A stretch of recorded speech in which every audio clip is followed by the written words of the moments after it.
The House of Representatives voting on a bill the Senate passed late last night to ease air traffic delays, but it's hitting a snag on the floor. Welcome to the lunch break. I'm Kelsey Hubbard. Here with the details is WSJ News editor Aaron Zitner. Aaron, I understand this is happening right now. Thanks so much for joining us. That's right. The vote's open for another 2 or 3 minutes. We're going to have the results very soon. So tell us exactly what they're voting on and what's going on, as a lot of people who, especially if they've been flying over the past couple of days, have experienced delays. They're trying to stop that. How is that going? Well, that's right. This comes back to the Sequester, which was in the news at the end of February, beginning of March. These are the across-the-board cuts to all federal agencies that started to take place then as part of a fight between Democrats and Republicans in Congress over a bunch of broader budgeting issues.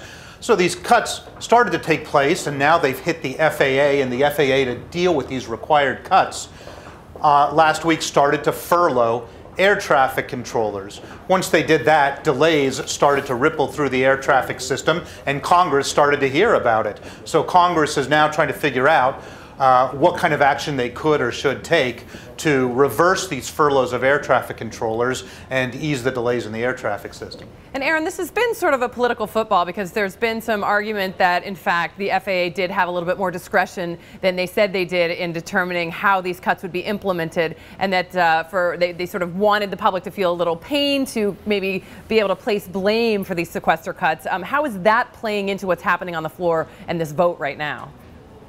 Well, that's right. That's at the heart of what is kind of going wrong here in the House. The Senate passed its relief last night. The House is voting now.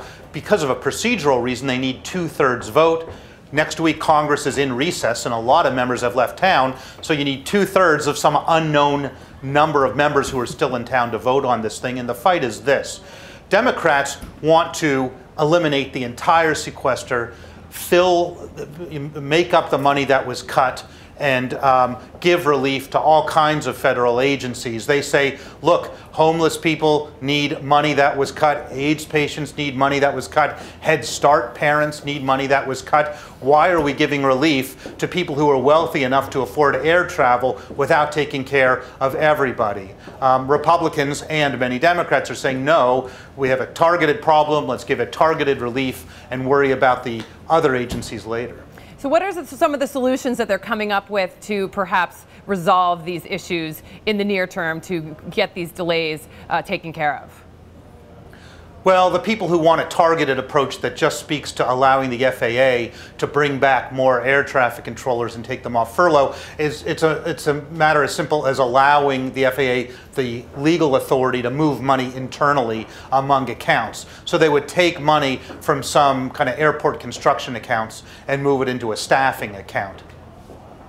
All right, so we're saying this will happen in minutes. Do we know, are you watching it as we speak, how this might go? Was it the discussion ahead of time giving us any indication on how it might be? I understand Republicans are now voting at 123 in favor and Democrats 66 against. So that's how it's shaping up right now. I'm sorry, 66 Well, that would put it right on the edge, since they need 2/3. Steny Hoyer, the #2 Democrat, gave an impassioned speech on the floor just a few minutes ago saying, don't let this targeted, don't vote for this thing. Don't just give relief to air travelers. Let's take care of the broader problem. Nancy Pelosi also complained about it, but the Democrats are not whipping this. They're not telling their members, you have to vote against this. So it might pass. Aaron, thank you so much for bringing it to us as it's happening right now. We appreciate it. Thanks so much for standing with us. And of course, we'll continue to watch this. Absolutely. The House of Representatives has approved a bill to ease those air travel delays caused by the sequester cuts to the FAA. So you want to stay tuned to WSJ.com throughout the day for more on this. And of course, we'll be talking about it on the News Hub at 4 p.m.